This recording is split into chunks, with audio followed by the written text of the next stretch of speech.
Hi everyone, this is Jason from Metal Flesh. Today I'm going to rank the entire Fates Warning discography from Getting the Bin tier all the way up to From Here to Eternity. Quite a lot of band members in and out of the band, and the band, its band's release has had like a different musical direction. From its release, I'm going to pick up two highlight songs, and I'm going to try and stay away from the obvious hits. We're gonna kick things off with 1984 Night on Broken. This one is a raw but highly promising debut album rooting into classical US power metal and early heavy metal traditions. The album carries a mystical fantasy atmosphere, with John Arch's vocal range already setting the bar quite high for the band. The riffs are energetic and melodic. The songs throughout, although they're good, they still require some further development. Highlights will be Damnation and Kiss of Death. For me, this is a really strong start. It's going to go to a C tier. Spectre Within followed the following year, 1985. This is a major leap forward with a album rooting essentially in early US progressive power metal. The songwriting becomes darker and structurally they're much better. John Arch here sounds even better, but stretches his voice to quite a lot of high-pitched vocals. The highlights for me will be The Apparition and Epitaph. For me, this is a better release. It's just going to go to a B tier.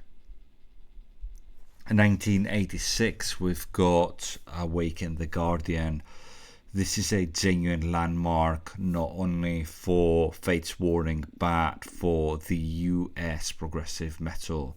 This album is epic, it's mystical, it's got quite a lot of emotional or emotions in the songs, and the songs are crafted beautifully, and they do have like quite a complexity in them as well. This is a huge step forward from Spectre Within. Essentially takes what Spectre Within did and it perfected it. The guitar work is elegant and heroic, and again John Artis delivers one of his best vocal performances ever. Highlights for me will be Guardian and Fatal Morgana. For me, this is a From Here to Eternity release. No Exit saw the light in 1988. It's the first album with Ray Adler on the vocals. It's a bold transition, more technical, controlled, and modern progressive metal direction. The band loses some of the mystical and medieval aura that John Arch brought in the band. Again, here the band did something that it hasn't been done before. They dedicated an entire side of the album for a song called The Ivory Gate of Dreams, which is a 21-minute long, epic, amazing song. Comparing this to Awakening of the Guardian, as I stated, it's less masculine, it's structurally more progressive. As this album only contains 6 songs, I'm just going to pick out one highlight, which will be The Ivory Gates of Dream. For me, this is a step down from the Awakening of the Guardians. For me, this is a B tier. Perfect Symmetry saw the light in 1989. This is a masterpiece of progressive metal songwriting. The band fully embraces a more sophisticated and rhythmic songwriting. Ray Adler settles in nicely in the band. It finds a perfect balance between complexity, high pitch, and a more accessible singing. The songwriting is more straightforward than No Exit. There is just a general melancholic in their music. It's a fantastic release, I believe. Highlights will be 30 Different Eyes and Chasing Time. For me, this is solid A release.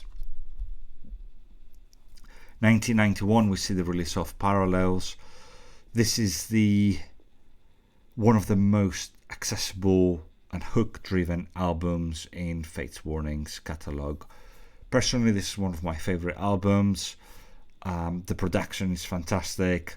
The songwriting is confident. It blends progressive with sophistication and memorable choruses all very nicely.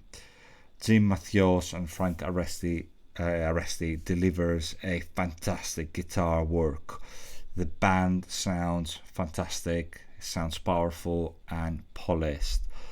It's very difficult for me to pick up two highlight songs here. I'm just going to go with Point of View and We Only Say Goodbye. For me, this is a From Here to Eternity release. I'm just going to put it slightly in front of Awaken the Guardians. 1994, we see the release of Inside Out. This one is a darker, heavier and more introspective record. The songwriting is less flashy than Parallels, and it pays more attention in mood and emotional weight.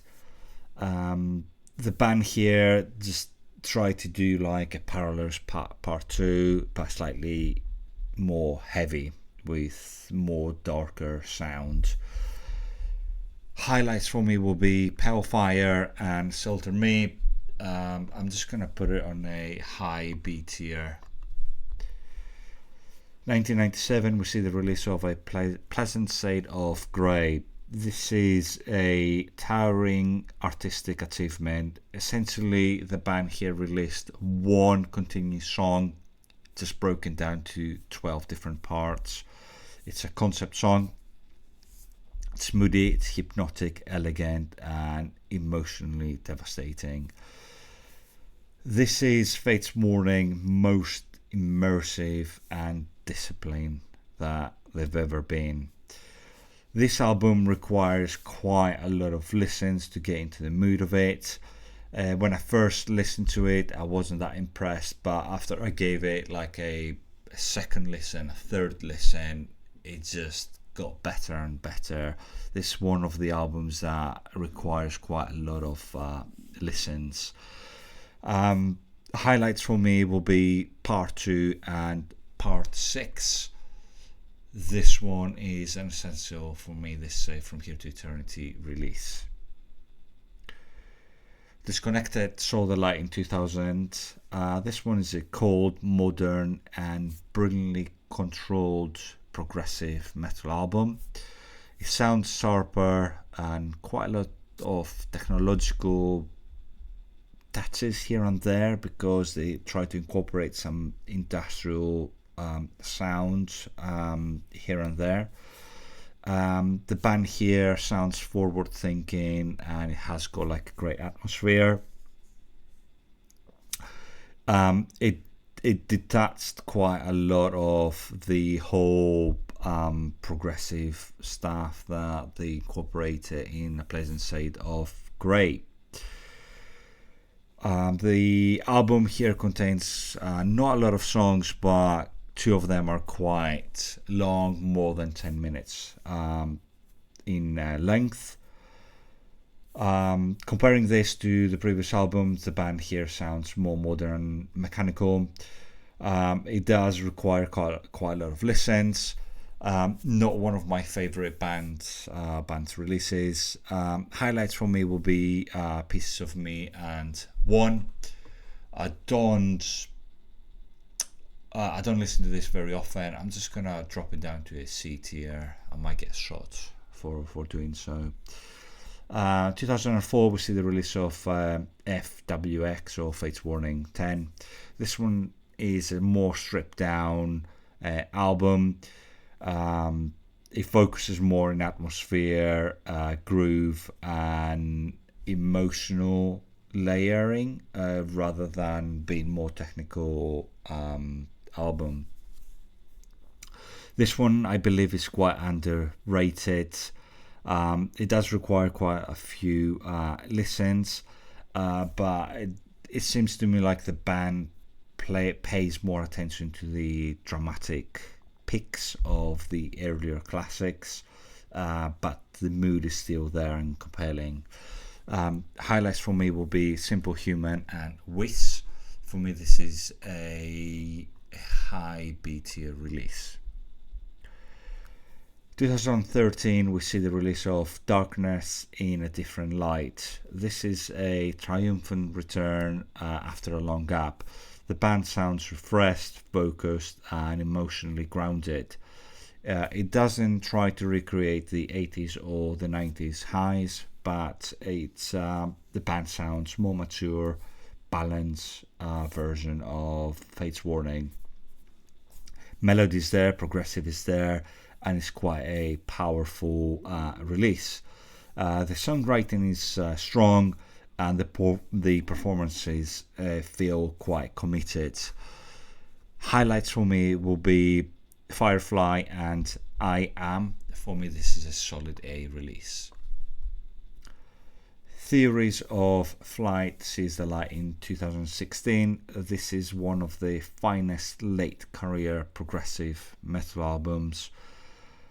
It combines emotional sophistication, technical intelligence, and memorable songwriting and huge choruses. The band sounds here hungry, inspired, and total command of their sound. There is both power, elegance, and the album just flows beautifully from start to finish. Highlights for me will be 7 stars and The Light and Side of Things. For me, this is a solid A release. It's just gonna go right here. Finally, the band's final album, which is Long Day, Good Night, a broad, ambiguous, rich in texture album. It feels like a late career spanning statement. It pulls multiple eras of Fate's Warning: melodic, progressive, atmospheric, heavy, and reflective. It sounds confident. At times, it just feels like it's quite mature, but at the same time, some of the songs feel like a little bit stretched. Highlights for me will be the Destination Onward and Scars. For me, this is a high B tier release. So there you have it, the entire Fate's Warning discography, ranked from Get in the Bin all the way to From Here to Eternity. Until the next time, stay heavy.